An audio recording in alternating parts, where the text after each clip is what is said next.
As flores do funeral mal tinham murchado quando os telefonemas começaram. Eu estava na minha cozinha, numa manhã de terça-feira, 3 semanas depois de enterrarmos meu marido, Joaquim, observando o vapor subir do meu café intocado. A caneca de cerâmica, aquela que dizia "melhor vovó do mundo", que minha neta, Gabriela, tinha me dado anos antes, parecia estranha nas minhas mãos agora. Tudo parecia estranho. A casa, meu reflexo no espelho do corredor, até minha própria voz quando eu atendia às ligações incessantes dos meus filhos. "Mãe, precisamos conversar sobre a casa." A voz do Leonardo tinha aquele tom familiar de impaciência mal contida, o mesmo que ele usava quando era adolescente e me pedia dinheiro. A única diferença era que agora, com 32 anos, ele não estava pedindo. Ele estava exigindo. Eu larguei a caneca sem beber um gole. "Bom dia para você também, Leonardo." "Não começa, mãe.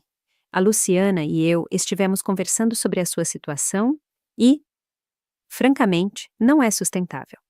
Esta casa é grande demais para você sozinha. As parcelas do financiamento? Não há financiamento." As palavras saíram secas, diretas. Joaquim tinha quitado tudo havia 5 anos, mas eu nunca tinha mencionado isso aos meus filhos. Eles presumiram que ainda havia e eu os deixei pensar assim. Um silêncio. Depois, aquela risada seca e debochada, a mesma risada que ele tinha herdado do pai, embora Joaquim a usasse com carinho. Leonardo a empunhava como uma arma. "Mãe, por favor, a pensão do pai mal cobre seus remédios. Todos nós sabemos da dificuldade financeira que você está passando." Eu caminhei até a janela acima da pia, olhando para o jardim que Joaquim e eu tínhamos cuidado por 23 anos. As rosas precisavam ser podadas. A horta de temperos estava toda bagunçada. Tarefas que antes nos traziam alegria, agora eram monumentos a tudo que eu tinha perdido. "A sua preocupação me comove", eu disse, meu reflexo na janela me encarando. Cabelos grisalhos que precisavam de tinta, rugas que tinham ficado mais profundas no último mês. 63 anos de vida gravados em traços que ainda me surpreendiam nos espelhos. "Não seja dramática", a Denise concorda comigo. "Achamos que você deveria considerar morar com um de nós." Denise concorda. Minha filha não tinha me ligado desde o funeral. Não tinha atendido quando eu liguei para ela. E quando exatamente Denise compartilhou essa opinião? Outro silêncio. Eu quase podia ver Leonardo passando a mão por seu cabelo ralo, um gesto que ele tinha pego do pai. Nós jantamos em família ontem à noite para discutir suas opções. Minhas opções. Como se eu fosse um problema a ser resolvido, em vez de uma pessoa que precisava de apoio. Entendi. Abri a geladeira, encarando os potes de lasanha e torta que vizinhos bem-intencionados tinham me trazido, mas que eu nem tinha tocado. E essas opções incluem vender a minha casa? Seria o mais sensato financeiramente. Você poderia ajudar a Luciana e eu com a entrada do nosso apartamento. Estamos de olho em um sobrado no bairro dos Jardins. E a Denise poderia usar uma ajudinha para a faculdade da Gabriela. É um ganha-ganha para todo mundo. Fechei a porta da geladeira com mais força do que o necessário. Um ganha-ganha. "Mãe, você sabe que eu não quis dizer isso assim." Mas ele tinha exatamente daquele jeito. Leonardo sempre foi transparente em seu egoísmo, até quando criança. Era quase revigorante, comparado à manipulação sutil da Denise. A maneira como ela aprendeu a pedir as coisas de forma indireta, me fazendo sentir culpada por não oferecer algo que ela nunca pedia diretamente. "O que você diz para sua irmã sobre minhas finanças?" eu perguntei. "Só a verdade. Que a pensão do pai não é suficiente. Que a casa é demais para você cuidar sozinha. Que você provavelmente está passando por mais dificuldades do que está demonstrando." A verdade. Como se ele soubesse alguma coisa sobre minha situação real. Como se algum deles tivesse se preocupado em perguntar sobre os negócios do Joaquim, sobre os investimentos que ele tinha feito, sobre a modesta herança da mãe dele que nós tínhamos guardado e investido ao longo dos anos. Pensei na pasta na gaveta da escrivaninha do Joaquim, aquela que eu tinha encontrado enquanto organizava os papéis dele. Extratos bancários, carteiras de investimento, a escritura de uma pequena casa de veraneio em Paraty que ele tinha comprado como uma surpresa para nossa aposentadoria. Um lugar onde podemos ver o pôr do sol e beber uma caipirinha sem ninguém nos pedindo nada. Ele tinha dito, me mostrando as fotos apenas 6 meses antes de seu infarto. Vou pensar a respeito, eu disse finalmente. Mãe, não estamos pedindo para você pensar. Estamos dizendo o que precisa acontecer. A Luciana já encontrou um comprador. O primo dela, o Gregory, trabalha com imóveis e tem um cliente muito interessado. Oferta à vista. Fechamento rápido. Comece a fazer as malas. Minha mão se fechou com força no telefone. Você encontrou um comprador para essa minha casa. Estamos tentando te ajudar, mãe. Quanto mais cedo você aceitar que esta é a melhor solução para todo mundo, mais fácil será a transição. Transição. Como se o luto fosse uma fusão de empresas. Como se a desestruturação de 30 anos de casamento pudesse ser reduzida a papelada e margens de lucro. E onde exatamente eu devo morar durante essa transição? Bem, era sobre isso que queríamos discutir. A Denise tem o porão reformado e com a Gabriela na faculdade a maior parte do ano, tem bastante espaço. Você teria sua própria entrada, seu próprio banheiro. Seria perfeito. O porão da Denise. O mesmo porão que inundava toda a primavera, onde ela guardava as decorações de Natal e os aparelhos de ginástica que nunca usava. O mesmo porão para o qual eu tinha sido relegada no jantar de ação de graças do ano passado, enquanto os adultos de verdade comiam na sala de cima. Que generosidade da Denise em oferecer. Ela está animada, na verdade. Acha que pode ser bom para vocês duas. Você poderia ajudar com a Gabriela quando ela estiver em casa da escola. Talvez cozinhar um pouco. Você sabe como a Denise tem dificuldade em planejar as refeições. Claro. A Denise tinha dificuldade em planejar as refeições da mesma forma que tinha dificuldade com a roupa suja, a faxina e em se lembrar de ligar para a mãe, mas ela era excelente em delegar essas dificuldades a outras pessoas, principalmente a mulher que a tinha criado para ser autossuficiente. E você, Leonardo? Eu perguntei. Qual o seu papel neste acordo? A Luciana e eu vamos cuidar da venda da casa, obviamente. A papelada, as negociações. Vamos garantir que você receba um preço justo. Justo? Eu quase ri. A definição de justiça de Leonardo sempre foi inclinada para o lado dele, como um jogo de parque de diversões projetado para separar os tolos do dinheiro deles. Eu preciso pensar a respeito, eu repeti. Mãe, não há nada para pensar. O cliente do Gregory é sério. Eles querem fechar em 1 mês. 1 mês. Eles estavam me dando 1 mês para desmantelar a vida que Joaquim e eu tínhamos construído juntos, para entregar a casa onde tínhamos feito as festas de aniversário deles e as comemorações de formatura, onde tínhamos cuidado deles durante as dores de cabeça e as crises da juventude. Eu disse, eu preciso pensar a respeito. Tudo bem, mas não demore muito. Oportunidades boas não esperam para sempre. A linha ficou muda. Eu fiquei parada na minha cozinha, segurando o telefone, ouvindo o silêncio repentino que parecia ecoar pela casa vazia. Lá fora, o cachorro de um vizinho latia. A porta de um carro bateu. A vida continuava seu ritmo normal enquanto a minha girava fora de controle. Eu fui até o escritório do Joaquim, para a escrivaninha onde ele tinha pago contas e planejado nosso futuro por mais de 20 anos. A pasta ainda estava lá, escondida sob antigas declarações de imposto de renda. Eu a peguei e espalhei o conteúdo sobre a superfície de madeira que tínhamos comprado em um leilão de móveis usados quando Leonardo ainda estava no ensino médio. Extratos bancários mostrando saldos que fariam os olhos dos meus filhos se arregalarem. Carteiras de investimento que tinham resistido às tempestades do mercado e saído mais fortes.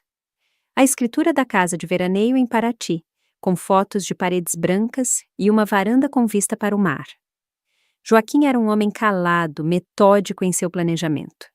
Ele nunca se gabou de dinheiro, nunca ostentou nossa segurança. Deixe que eles pensem que estamos em dificuldades. Ele tinha dito uma vez, quando Leonardo pediu mais um empréstimo.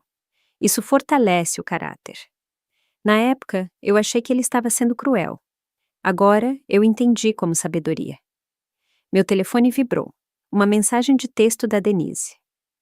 Mãe, o Léo me contou sobre a casa. Sei que é difícil, mas é o melhor. A Gabi está tão animada em ter a vovó por perto.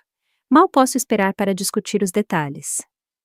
Gabriela, minha neta, que tinha passado os verões com Joaquim e comigo, que tinha aprendido a fazer bolos nesta cozinha e a plantar tomates neste jardim, que tinha me ligado toda semana durante o primeiro semestre da faculdade, com saudade de casa e sobrecarregada, buscando o conforto da avó que sempre tinha tempo para as histórias dela. Quando foi a última vez que a Gabriela me ligou? Há 2 meses? 3? Rolei a tela do meu celular procurando por mensagens recentes da minha neta. Nada desde o Natal, quando ela tinha enviado uma mensagem em grupo agradecendo a todos pelos presentes. Nenhuma mensagem pessoal, nenhum pedido de conselho, nenhuma notícia sobre as aulas dela, ou o namorado, ou os planos para as férias. O silêncio se espalhou ao meu redor, pesado com a percepção. Eles já tinham seguido em frente. Todos eles. A morte do Joaquim tinha sido um inconveniente a ser administrado, não uma perda a ser lamentada em conjunto. E eu era apenas outro inconveniente, outro problema que exigia uma solução eficiente deles. Eu fechei a pasta e a devolvi à gaveta.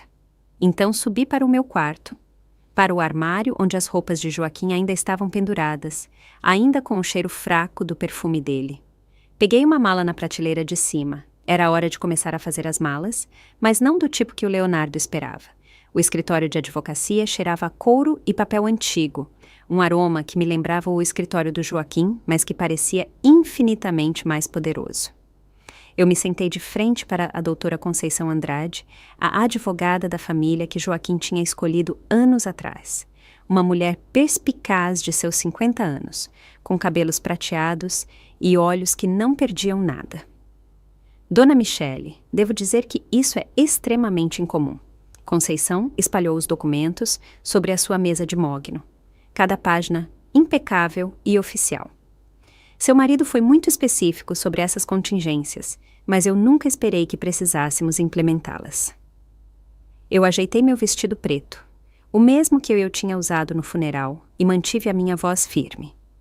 Joaquim sempre disse que eu subestimava a capacidade das pessoas para o egoísmo. Estou começando a achar que ele estava me protegendo de uma verdade que eu não estava pronta para ver. Conceição balançou a cabeça, os dedos traçando a borda de um documento. O fundo de previdência que ele estabeleceu lhe dá controle total sobre todos os bens. Os filhos nunca foram nomeados beneficiários dos imóveis, apenas da apólice de seguro de vida. Todo o resto, a casa, os investimentos, a propriedade em Paraty, pertence inteiramente à senhora. E eles não sabem sobre a propriedade em Paraty. De acordo com as instruções de Joaquim, essa informação só deveria ser compartilhada com a senhora e apenas depois do período inicial de 30 dias após a morte dele. Conceição se recostou na cadeira. Ele parecia prever que seus filhos poderiam pressioná-la a tomar decisões precipitadas. Pressão. Que palavra educada para o que Leonardo tinha tentado. Pensei na voz dele ao telefone ontem, exigindo em vez de pedindo, me tratando como uma criança incompetente que não conseguia cuidar dos próprios negócios. A venda da casa que eles combinaram, eu disse. Pode ser cancelada? A senhora é a única proprietária. Nenhuma venda pode prosseguir sem a sua assinatura. Se eles encontraram um comprador e estão fazendo promessas, estão operando sob falsas suposições. O sorriso da Conceição foi sutil, mas satisfeito. Joaquim foi muito claro sobre a proteção da sua autonomia. Eu senti algo se soltar no meu peito. Um nó de ansiedade que eu tinha carregado desde a ligação de Leonardo. E a propriedade em Paraty. Está totalmente paga, legalmente é sua. A empresa de gestão de propriedades que Joaquim contratou envia relatórios mensais. A casa tem sido mantida e está pronta para ocupação sempre que a senhora quiser. Sempre que eu quisesse. Quando foi a última vez que alguém tinha falado comigo sobre escolha, em vez de obrigação? Conceição pegou outra pasta. Tem mais uma coisa que Joaquim queria que a senhora tivesse. Ele escreveu esta carta para ser entregue a você exatamente 1 mês após a morte dele. Hoje completa essa data. O envelope era creme, meu nome escrito com a caligrafia cuidadosa de Joaquim. Minhas mãos tremeram ao abri-lo, e a voz dele pareceu preencher o escritório estéril. Minha querida Michele. Se você está lendo isso, significa que eu me fui, e você está lidando com as consequências sozinha. Eu conheço nossos filhos, por mais que os amemos, e suspeito que eles já estão circulando como urubus, convencidos de que sabem o que é melhor para você. Eles não sabem. Você não é um fardo a ser administrado ou um problema a ser resolvido.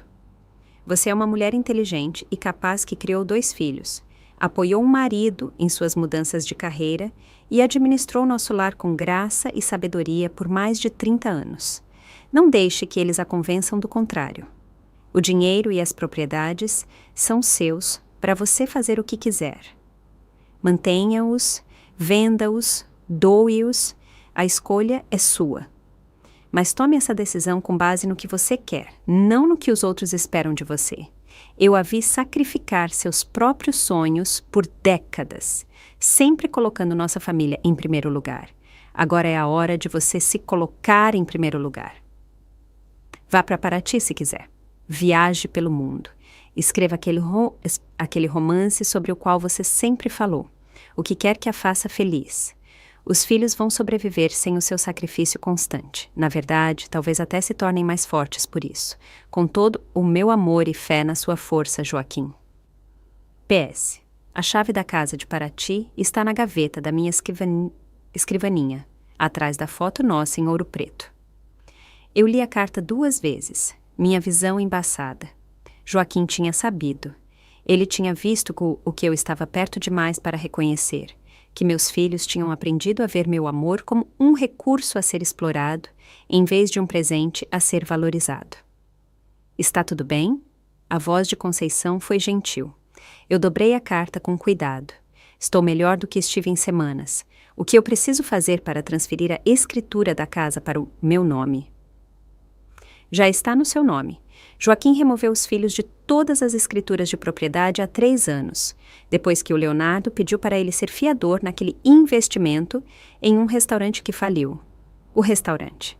Lembrei-me das discussões, da raiva de Leonardo quando Joaquim se recusou a arriscar nossas economias de aposentadoria no seu negócio certo. Na época, eu tinha achado que Joaquim estava sendo duro. Agora, eu via como uma atitude sensata. Tem mais uma coisa. Conceição disse, puxando um envelope menor. Joaquim me pediu para lhe dar este cartão de banco e a senha. Está conectado a uma conta que ele abriu no ano passado. Ele a chamou de o seu fundo de independência. O cartão de banco parecia sólido na minha mão. Quanto tem? 50 mil reais. Ele depositava dinheiro todo mês, dizendo que era para quando a Michele finalmente decidisse viver para si mesma. 50 mil reais. Dinheiro sobre o qual eu não sabia nada. Guardado da pensão e dos dividendos de investimento enquanto eu cuidadosamente controlava o orçamento doméstico. Dinheiro destinado a me dar liberdade em vez de segurança. Eu saí do escritório de advocacia com uma pasta cheia de documentos e uma clareza que eu não sentia desde antes do infarto do Joaquim. A casa era minha. A casa de veraneio em Paraty era minha.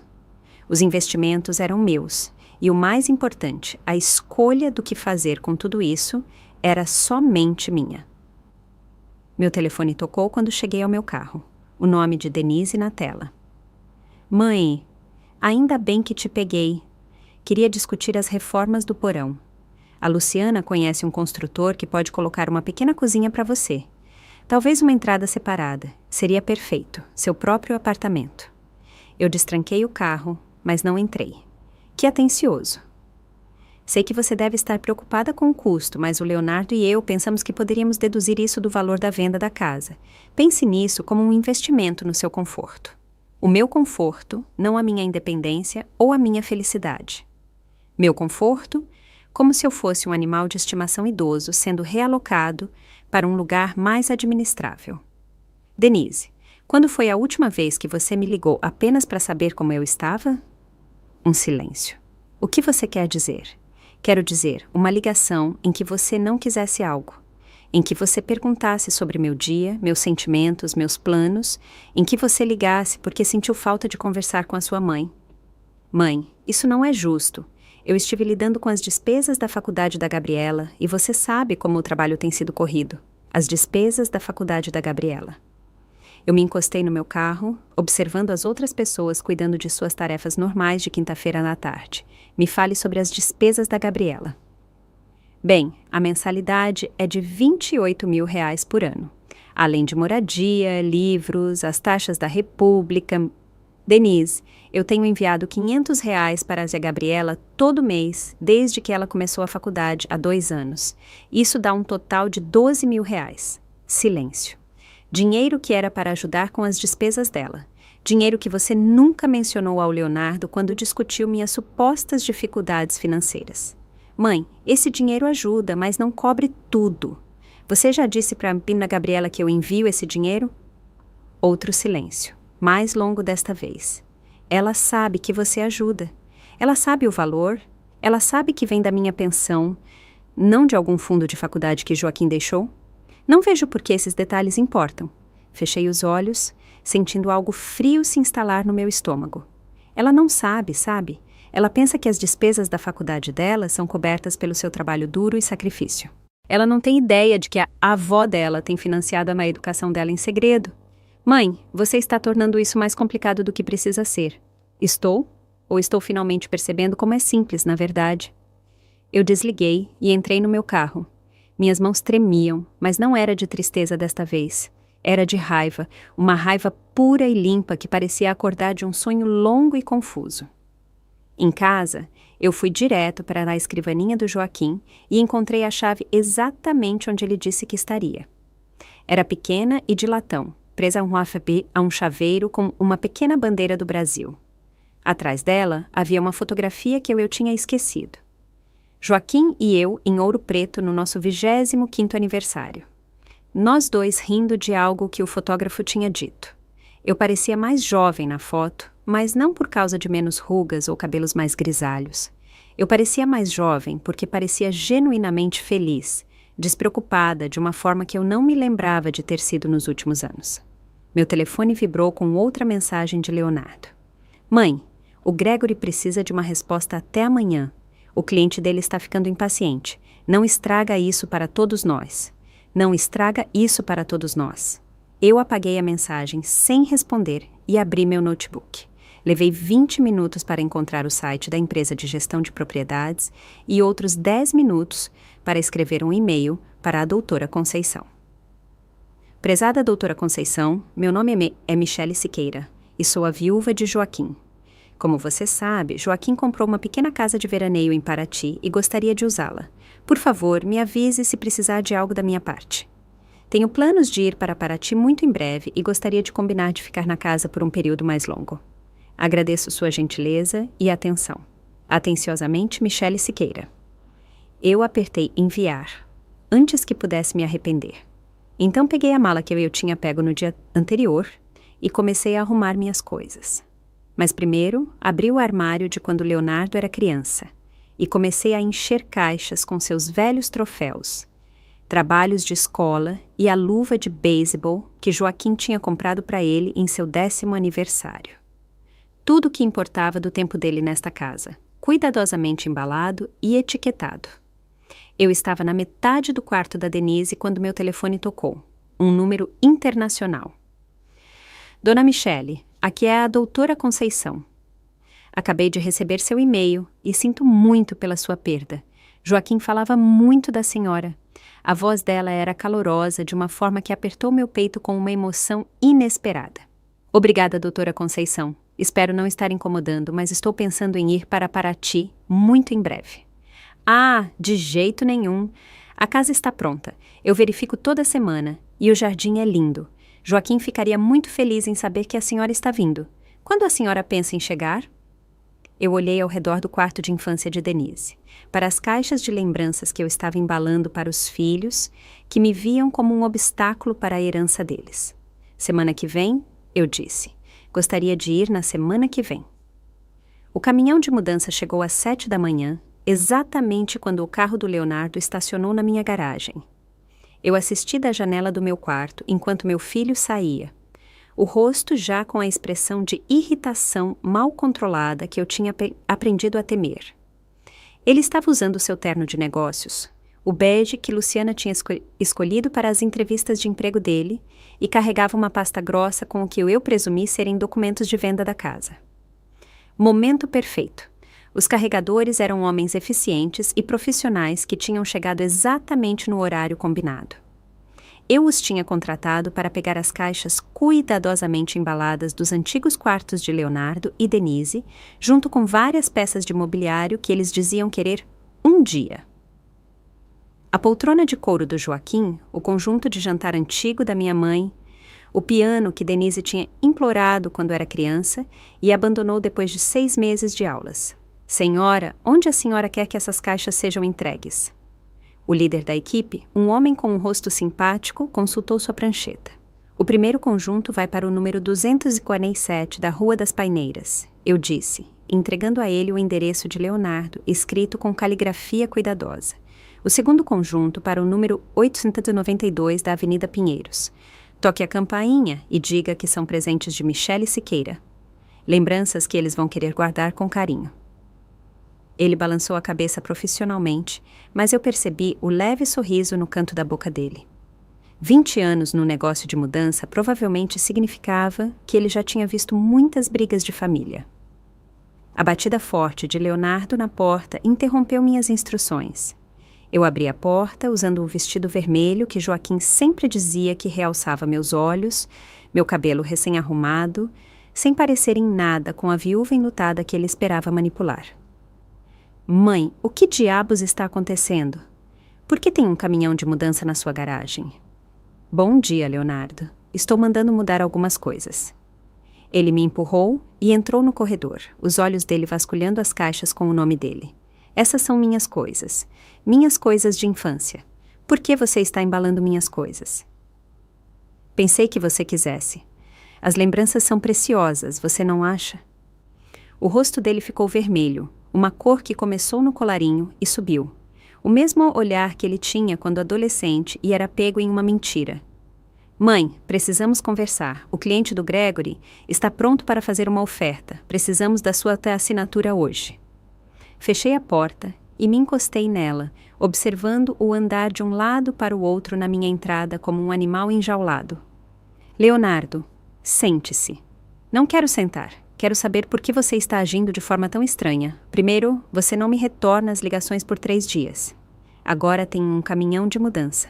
Sente-se. Algo na minha voz o parou no meio da frase.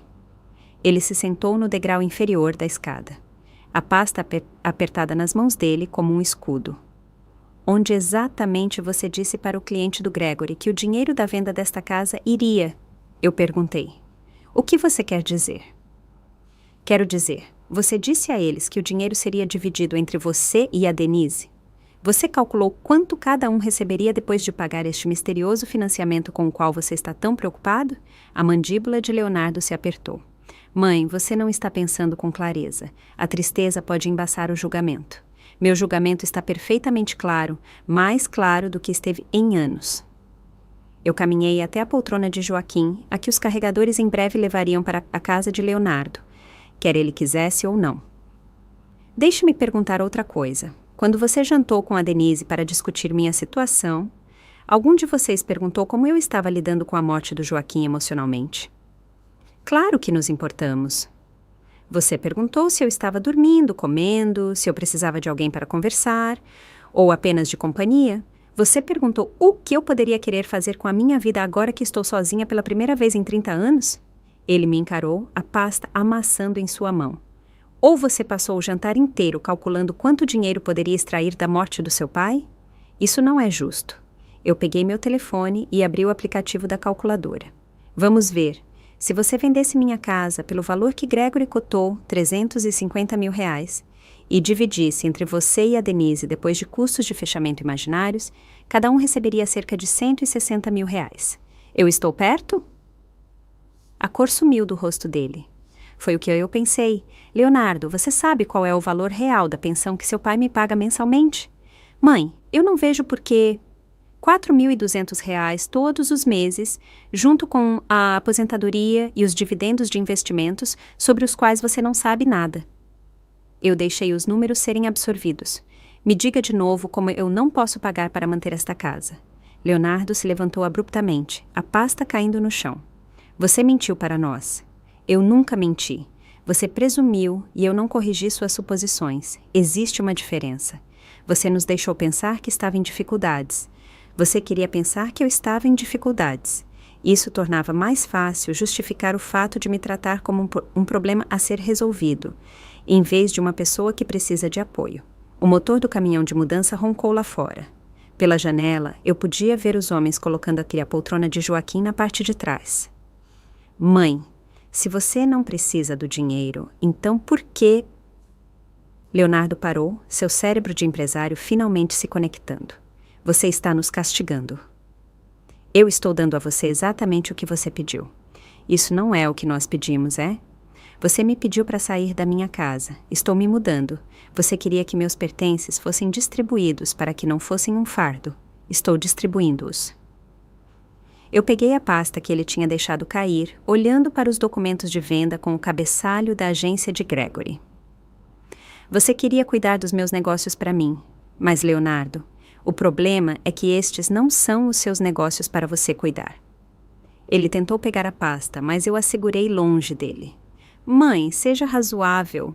Nós podemos resolver isso. Talvez você não precise se mudar para o porão da Denise. Nós podemos encontrar um apartamento legal para você. Algo mais administrável. Mais administrável para quem? A pergunta ficou entre nós como uma lâmina. A boca de Leonardo se abriu e fechou, procurando por palavras que não o incriminassem ainda mais. Meu telefone tocou. O nome de Denise brilhou na tela. Atenda, eu disse. Coloque no viva voz. Leonardo balançou a cabeça, mas eu atendi mesmo assim e ativei o viva voz. Mãe, que loucura é essa? Tem um caminhão de mudança na minha casa e 2 homens estão tentando entregar um piano que eu não tenho onde colocar. Olá, Denise, o piano que você tanto pediu quando tinha 8 anos. Pensei que você quisesse de volta. Eu não quero de volta. Eu não tenho espaço para um piano. E o Leonardo me ligou sobre alguma ideia maluca de que você não vai vender a casa. Silêncio do outro lado da linha.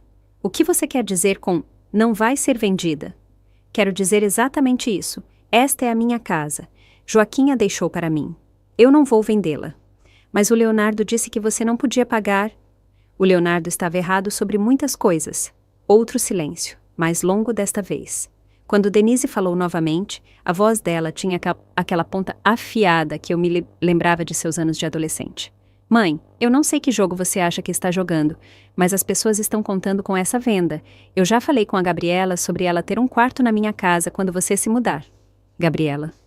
Eu olhei para Leonardo, cujo rosto tinha empalidecido. Me diga sobre a Gabriela. O que tem ela? Quando foi a última vez que ela me ligou? Não acompanho as ligações da Gabriela. A última vez que ela me ligou foi em 15 de dezembro, nas férias de Natal. Ela queria saber se eu enviaria dinheiro para uma viagem de feriado. Eu caminhei até a janela, assistindo os carregadores prenderem a poltrona de Joaquim. Ela não perguntou como eu estava, não mencionou a saudade do avô. Só precisava de dinheiro. Mãe, a Gabriela é uma universitária. Eles são egocêntricos nessa idade. Ela é? Ou ela me aprendeu, observando a mãe dela, que as avós existem para fornecer apoio financeiro sem esperar conexão emocional em troca. Isso não é... Você está distorcendo tudo. Estou? Denise, quanto dinheiro eu enviei para a Gabriela nos últimos 2 anos? Nenhuma resposta. 12 mil reais. 500 por mês, diretamente para a conta dela. Dinheiro que você nunca mencionou ao Leonardo quando alegou que eu estava com dificuldades financeiras. Dinheiro que Gabriela aparentemente acredita que vem do seu sacrifício, não do meu. Leonardo estava me encarando agora, com a boca um pouco aberta. Você tem enviado dinheiro para a Gabriela todo mês, desde que ela começou a faculdade. Porque eu amo a minha neta e quero que ela tenha sucesso. Eu me virei da janela para encará-los dois. Leonardo, pessoalmente, Denise, através do telefone. Mas o amor não é para ser invisível. O apoio não é para ser segredo. Quando foi que minha família decidiu que minhas contribuições só importavam quando eram escondidas? A voz de Denise veio pelo viva voz, mais baixa agora. Mãe, nós nunca tivemos a intenção... Sim, vocês tiveram. Vocês queriam exatamente isso. Vocês queriam meus recursos, sem a minha presença, meu dinheiro, sem as minhas opiniões, minha obediência, sem a minha autonomia. Eu desliguei a ligação e olhei para Leonardo. O caminhão de mudança estará na sua casa em 30 minutos. Sugiro que você arrume espaço para suas memórias de infância. Mãe, por favor, nós podemos consertar isso. Como? A pergunta o parou completamente. Eu podia vê-lo procurando as palavras certas, a frase mágica que restauraria o acesso dele aos meus recursos, sem exigir respeito ou um relacionamento genuíno. Nós podemos jantar em família. conversar sobre o que você realmente quer.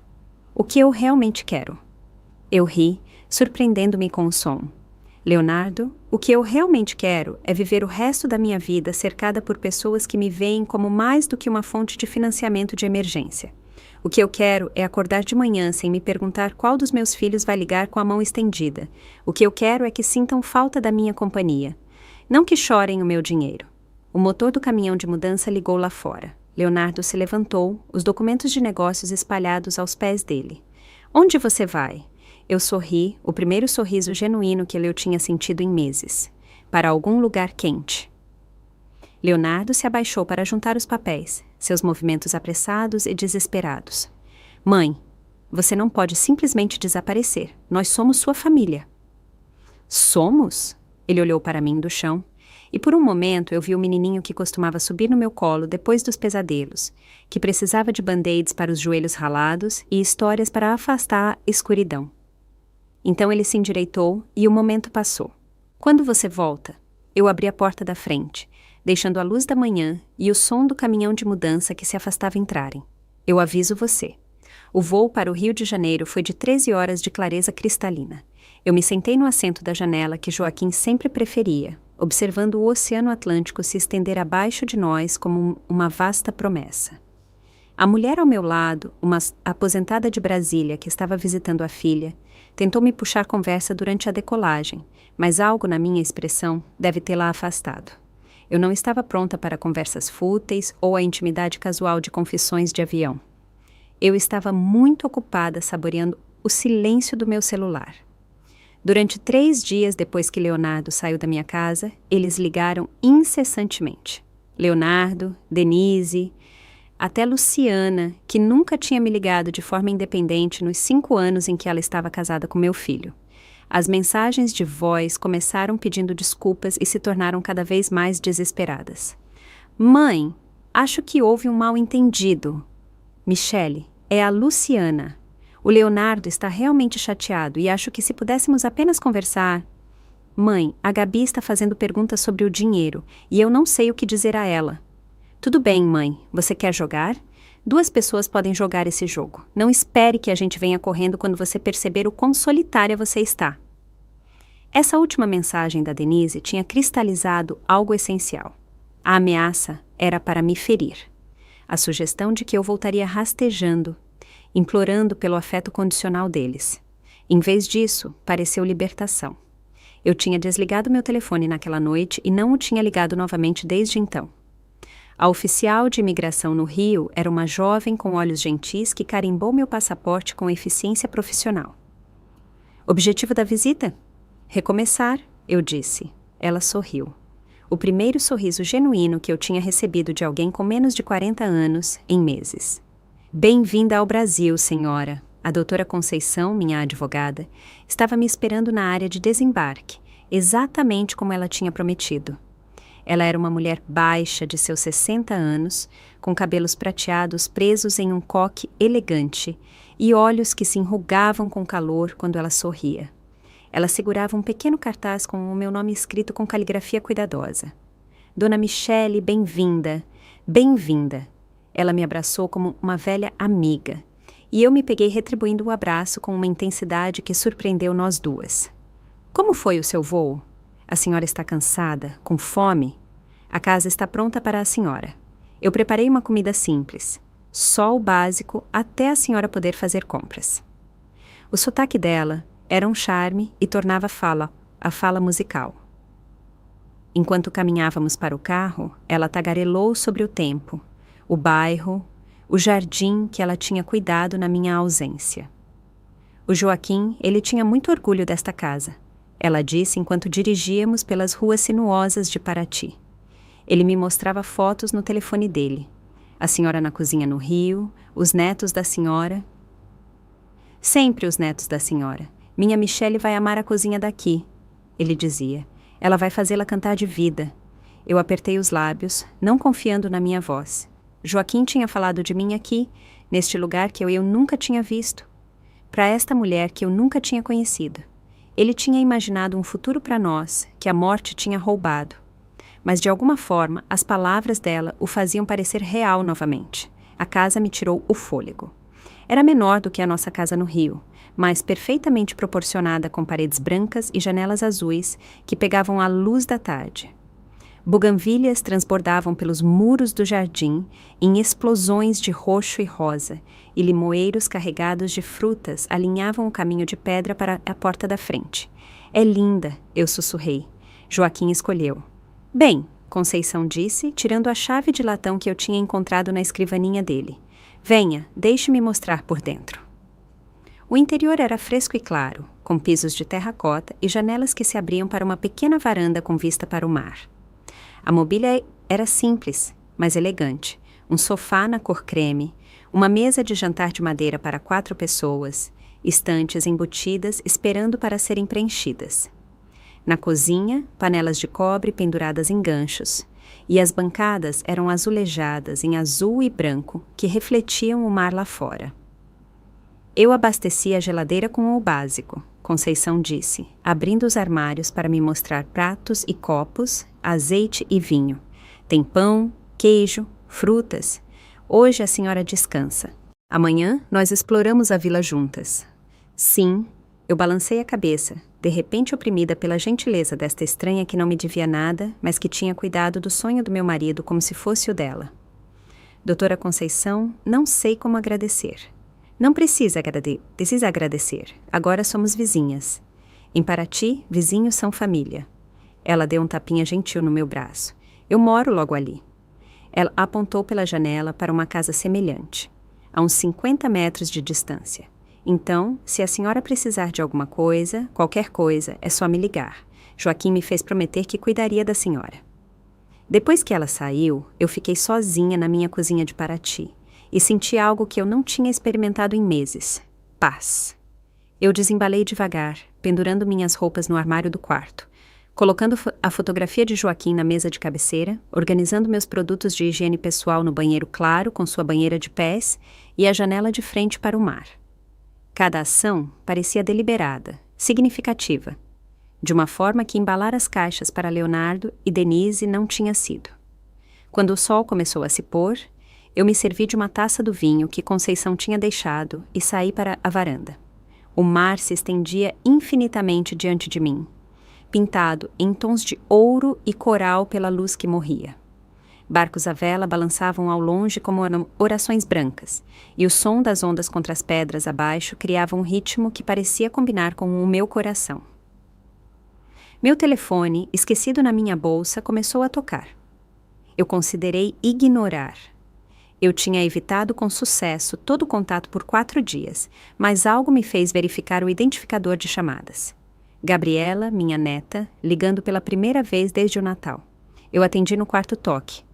Vó, meu Deus, finalmente, eu tenho tentado te ligar por dias. A voz dela soava diferente. Não o direito casual ao qual eu tinha me acostumado, mas algo mais nítido, mais focado. Olá, Gabriela? Vó, onde você está? A mãe não me diz nada, exceto que você teve algum tipo de briga com ela e com o tio Léo, e agora você sumiu, e há todo esse drama estranho sobre uma venda de casa que não aconteceu. Gabriela, calma. Eu não posso me acalmar. Eu estou furiosa. Você sabe o que eu descobri? Você sabe o que a mãe me disse ontem? Eu me sentei em uma das cadeiras da varanda, observando a última luz desaparecer do céu. O que ela te disse? Ela me disse que você tem enviado dinheiro para minha faculdade. R$ 500 todo mês por 2 anos. Ela disse isso como se fosse um grande fardo que ela tinha escondido para me proteger. Mas... Vó... A voz da Gabriela falhou. Por que você não me disse? Por que eu não sabia? A dor na voz dela me cortou como uma lâmina. Sua mãe pensou que era melhor. Melhor para quem? Melhor para ela, para que ela pudesse levar o crédito pelas minhas mensalidades? Melhor para o tio Leonardo, para que ele pudesse fingir que você era pobre e precisava vender a sua casa? Gabriela estava chorando agora. Soluços feios que se espalharam pela ligação. Vó, eu estou com tanta vergonha, com tanta vergonha. Gabriela, você não tem do que ter vergonha. Sim, eu tenho. Eu os deixei me convencer de que você era apenas uma senhora triste e velha que precisava ser cuidada. Eu parei de ligar porque a mãe disse que você estava frágil e que poderia ficar muito apegada se eu conversasse demais com você. Ela disse que era mais saudável dar a você espaço para chorar. Mais saudável. Eu fechei os olhos, sentindo a brisa morna de Paraty carregar o cheiro de limões e água salgada.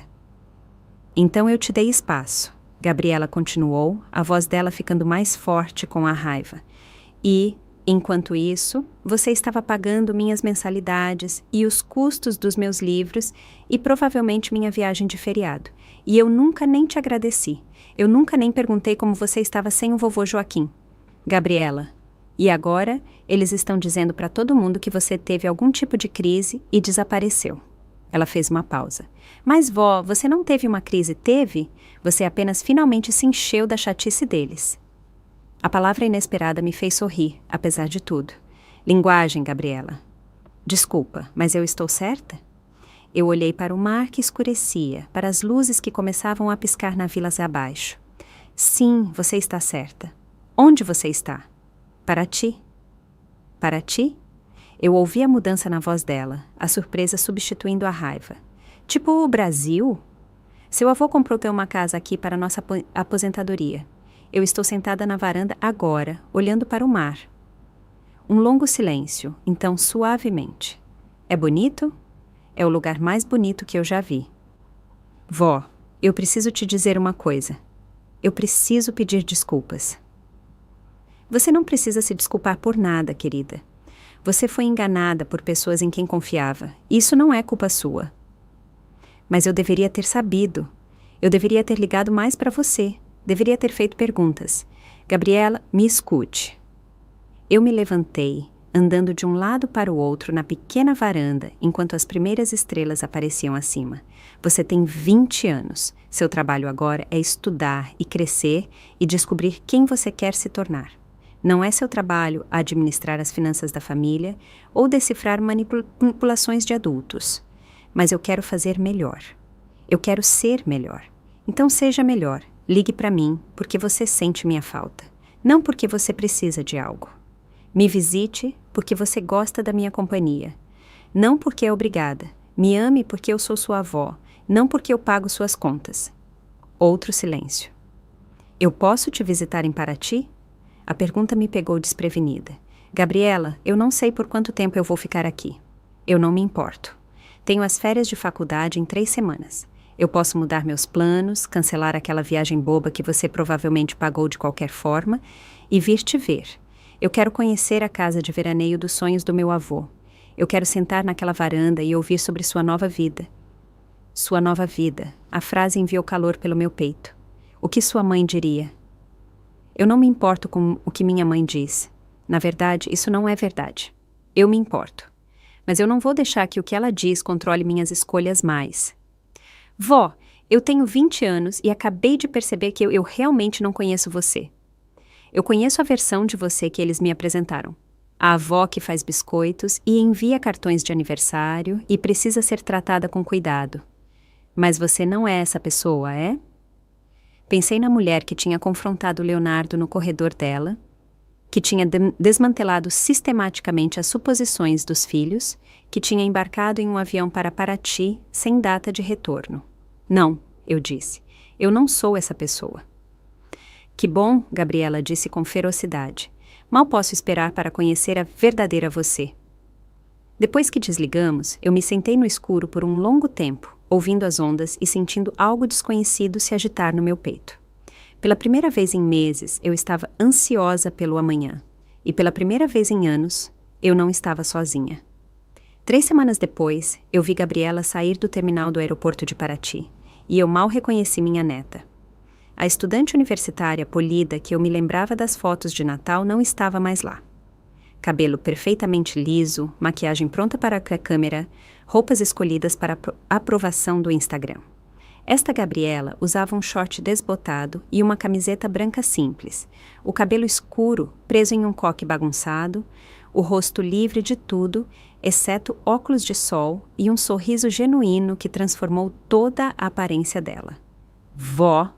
Ela largou a mochila e correu em minha direção. E eu me vi envolvida em um abraço que não parecia em nada com os abraços superficiais aos quais eu tinha me acostumado em reuniões de família. Este era desesperado, grato, real. Deixa eu te ver, eu disse, segurando-a pelos braços. Ela estava mais magra do que eu me lembrava, mas havia algo sólido na presença dela que não estava lá antes. Você está incrível, ela disse, estudando meu rosto com a mesma intensidade. Tipo, de verdade, seu bronzeado e seu cabelo, você cortou? Eu toquei o estilo mais curto que Conceição tinha me convencido a experimentar no salão dela na cidade. Apenas um corte. É perfeito. Você está... Ela fez uma pausa, procurando as palavras. Você está parecendo você mesma. Durante a viagem de carro para Paraty, Gabriela encostou o rosto na janela como uma criança, exclamando sobre os campos de milho e as vilas brancas, fazendo perguntas sobre tudo o que passávamos. O entusiasmo dela era contagiante, me lembrando da admiração de Joaquim durante nossas poucas viagens internacionais juntos. É aqui, eu disse enquanto estacionávamos na garagem da casa. O sonho do seu avô. Gabriela ficou no jardim por um longo tempo, observando as buganvílias, os limoeiros, a varanda onde eu tinha passado horas lendo e escrevendo no diário que eu tinha começado a manter. Então ela se virou para mim com lágrimas nos olhos. Ele sabia, não sabia? Ele sabia que você precisaria deste lugar. Eu acho que sim.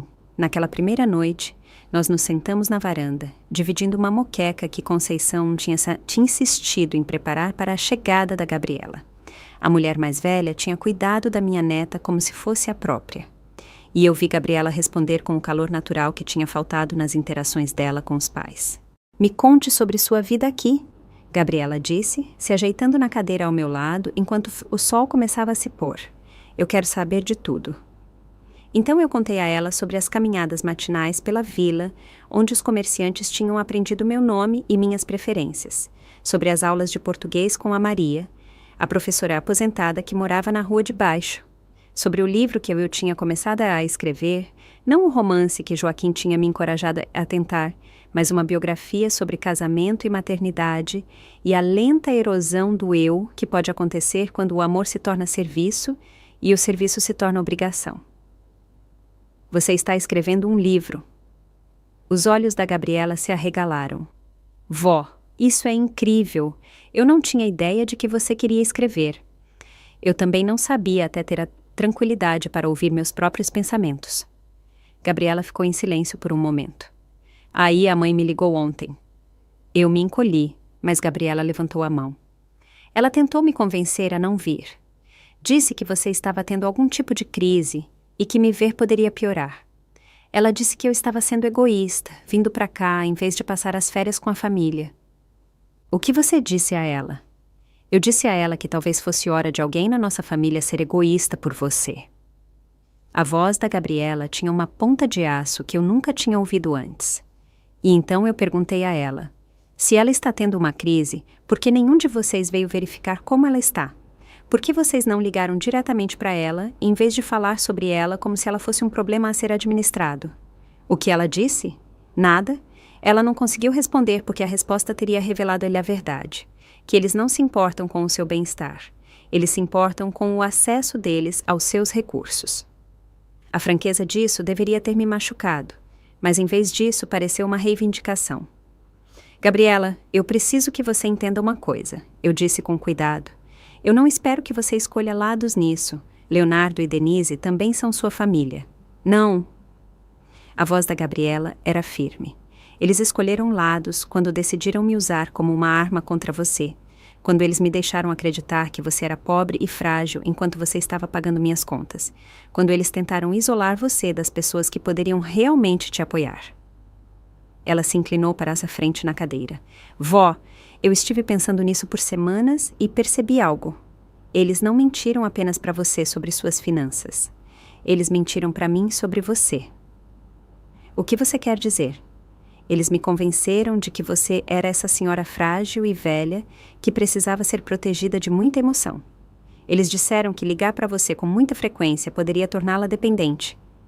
Que eu deveria dar a você espaço para chorar. Mas isso nunca foi sobre proteger você, foi? Era sobre controlar a narrativa. Eu encarei minha neta, surpresa com a clareza dela. Eles queriam você isolada para que você ficasse desesperada o suficiente para aceitar os termos deles.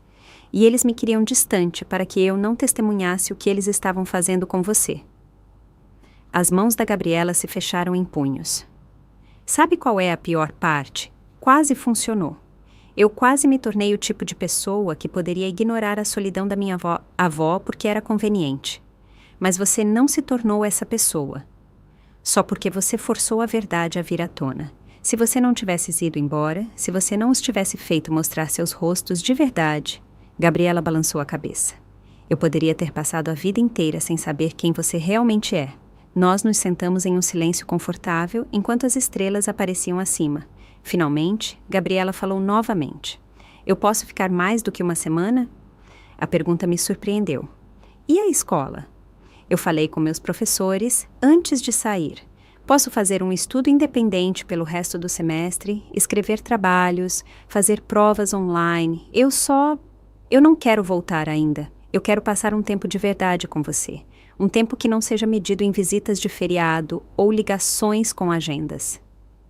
Gabriela, sua educação ainda estará lá quando eu estiver pronta para ela. Mas esta chance, este tempo com você, eu posso não ter novamente. Ela olhou para mim com os olhos do Joaquim, firmes e determinados. Vó, eu tenho 20 anos e acabei de perceber que nunca tive uma conversa de verdade com você. A vida inteira, você foi a pessoa que se lembrava dos aniversários e enviava pacotes de carinho e aparecia em eventos de família com sobremesas caseiras. Mas eu não sei o que te faz rir, ou o que você sonha, ou como você era antes de se tornar nossa avó. E você quer saber essas coisas? Eu quero saber tudo. Na manhã seguinte, Gabriela se juntou a mim na minha caminhada diária pela vila.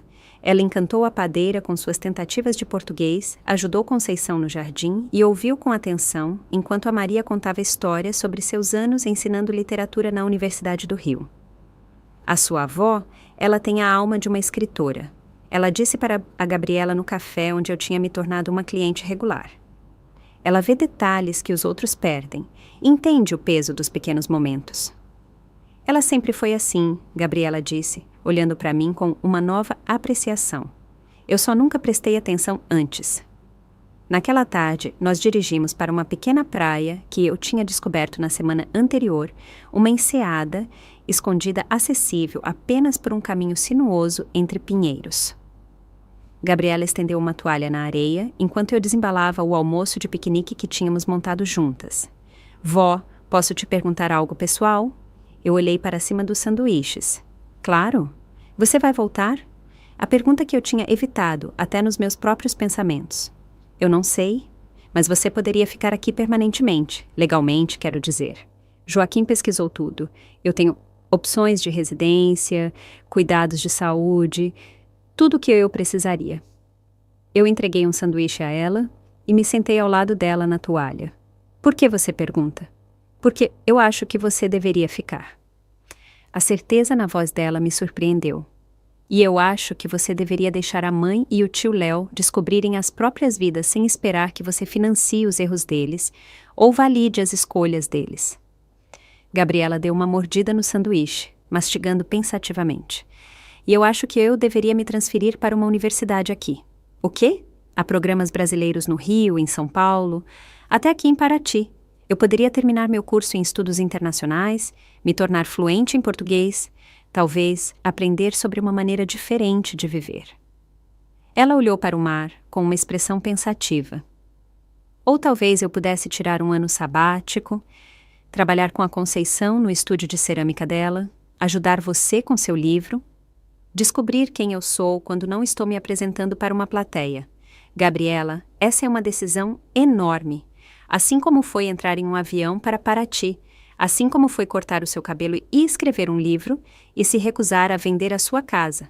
Gabriela se virou para me encarar completamente. Vó, a vida inteira, eu estive tomando decisões com base no que as outras pessoas esperavam de mim, o que a mãe queria, o que meus professores queriam, o que minhas colegas de república achavam apropriado. Mas, sentada aqui com você, eu sinto que estou enxergando claramente pela primeira vez. O que você vê? Eu vejo que você não é a senhora frágil e velha que eles te pintaram. Você é provavelmente a pessoa mais forte que eu conheço. E eu vejo que eu não quero ser o tipo de pessoa que abandona alguém que eu amo porque é conveniente. A voz da Gabriela ficou mais forte. Eu quero ser o tipo de pessoa que aparece, que escolhe o amor em vez do conforto. A verdade em vez da conveniência. Gabriela, sua mãe nunca vai me perdoar se eu deixar você descarrilhar a sua vida. Isso não é descarrilhar a minha vida. Isso é salvá-la. Gabriela pegou minhas mãos, a pegada dela quente e firme. Vó, eu tenho 20 anos e acabei de perceber que nunca tive uma conversa de verdade com você. A vida inteira você tem sido a pessoa que se lembra dos aniversários e envia pacotes de carinho e aparece em eventos de família com sobremesas caseiras. Mas eu não sei o que te faz rir, ou com o que você sonha, ou como você era antes de se tornar nossa avó. E você quer saber essas coisas? Eu quero saber tudo. Na manhã seguinte, Gabriela se juntou a mim na minha caminhada diária pela vila. Ela encantou a padeira com suas tentativas de português, ajudou Conceição no jardim e ouviu com atenção enquanto a tia Maria contava histórias sobre seus anos ensinando literatura na Universidade do Rio. A sua avó, ela tem a alma de uma escritora. Ela disse para Gabriela no café, onde eu tinha me tornado uma cliente regular. Ela vê detalhes que os outros perdem, entende o peso dos pequenos momentos. Ela sempre foi assim, Gabriela disse, olhando para mim com uma nova apreciação. Eu só nunca prestei atenção antes. Naquela tarde, nós dirigimos para uma pequena praia que eu tinha descoberto na semana anterior. Uma enseada escondida, acessível apenas por um caminho sinuoso entre pinheiros. Gabriela estendeu uma toalha na areia, enquanto eu desembalava o almoço de piquenique que tínhamos montado juntas. Vó, posso te perguntar algo pessoal? Eu olhei para cima dos sanduíches. Claro. Você vai voltar? A pergunta que eu tinha evitado até nos meus próprios pensamentos. Eu não sei. Mas você poderia ficar aqui permanentemente? Legalmente, quero dizer? Joaquim pesquisou tudo. Eu tenho opções de residência, cuidados de saúde, tudo o que eu precisaria. Eu entreguei um sanduíche a ela e me sentei ao lado dela na toalha. Por que você pergunta? Porque eu acho que você deveria ficar. A certeza na voz dela me surpreendeu. E eu acho que você deveria deixar a mãe e o tio Léo descobrirem as próprias vidas sem esperar que você financie os erros deles ou valide as escolhas deles. Gabriela deu uma mordida no sanduíche, mastigando pensativamente. E eu acho que eu deveria me transferir para uma universidade aqui. O quê? Há programas brasileiros no Rio, em São Paulo, até aqui em Paraty. Eu poderia terminar meu curso em estudos internacionais, me tornar fluente em português, talvez aprender sobre uma maneira diferente de viver. Ela olhou para o mar com uma expressão pensativa. Ou talvez eu pudesse tirar um ano sabático, trabalhar com a Conceição no estúdio de cerâmica dela, ajudar você com seu livro, descobrir quem eu sou quando não estou me apresentando para uma plateia. Gabriela, essa é uma decisão enorme, assim como foi entrar em um avião para Paraty. Assim como foi cortar o seu cabelo e escrever um livro e se recusar a vender a sua casa. Gabriela se virou para me encarar completamente. Vó, a vida inteira, eu estive tomando decisões com base no que as outras pessoas esperavam de mim, o que a mãe queria, o que meus professores queriam, o que minhas colegas de república achavam apropriado. Mas sentada aqui com você, eu sinto que estou enxergando claramente pela primeira vez. O que você vê? Eu vejo que você não é a senhora frágil e velha que eles te pintaram. Você é provavelmente a pessoa mais forte que eu conheço. E eu vejo que eu não quero ser o tipo de pessoa que abandona alguém que eu amo porque é conveniente. A voz da Gabriela ficou mais forte. Eu quero ser o tipo de pessoa que aparece, que escolhe o amor em vez do conforto, a verdade em vez da conveniência. Gabriela, sua mãe nunca vai me perdoar se eu deixar você descarrilhar a sua vida. Isso não é descarrilhar a minha vida. Isso é salvá-la. Gabriela pegou minhas mãos, a pegada dela quente e firme. Vó, eu estava dormindo enquanto passava pela faculdade, fazendo as coisas mecanicamente porque era esperado. Mas eu estou acordada agora, e eu quero passar o meu tempo acordada com alguém que me veja como mais do que um projeto a ser administrado. Naquela noite, nós ligamos para até a universidade juntas e arranjamos a licença temporária da Gabriela. Em seguida, ligamos para a doutora Conceição para perguntar sobre o aprendizado no estúdio de cerâmica. Finalmente, com o sol de Paraty se pondo atrás de nós e o som das ondas fornecendo uma trilha sonora para a nossa conversa, Gabriela fez uma última ligação para a mãe dela. Mãe, é a Gabriela. Eu vou estender a minha estadia no Brasil. Não, eu não estou tendo uma crise. Eu estou tendo um grande momento. Eu entendo que você esteja com raiva, mas eu tenho 20 anos e eu posso decidir como eu gasto meu tempo. Na verdade, mãe, é exatamente isso que eu estou fazendo. Eu estou escolhendo a vovó porque ela é a única pessoa na nossa família que me tratou como se eu importasse mais do que o que eu posso fornecer. Gabriela encerrou a ligação e desligou o telefone. Algum arrependimento? Eu perguntei. Ela sorriu, o sorriso do Joaquim, cheio de determinação silenciosa. Apenas um, que me levou 20 anos para descobrir a qual lugar eu pertenço. Enquanto nos sentamos juntas na minha varanda de Paraty, assistindo as estrelas aparecerem sobre o mar, eu percebi que a minha história de perda tinha se tornado uma história de descoberta. Eu tinha perdido a ilusão de uma família que exigia meu enfraquecimento, mas eu tinha encontrado a realidade de uma família que celebrava a minha força. E pela primeira vez, desde a morte do Joaquim, eu não estava apenas sobrevivendo. Eu estava florescendo. Se você gostou da minha história, pode me apoiar fazendo uma doação. Assim eu consigo escrever muitas outras histórias como essa. Muito obrigado desde já. E você? O que faria no lugar dessa pessoa? Quero muito saber a sua opinião, então escreve aqui nos comentários. Fico sempre curioso para saber o que vocês acham. Ah, e me conta também onde você ouviu essa história. Se quiser ouvir mais histórias de vida como essa, curte o vídeo e se inscreve no canal. Tem muitas outras esperando por você. Um grande abraço e até a próxima!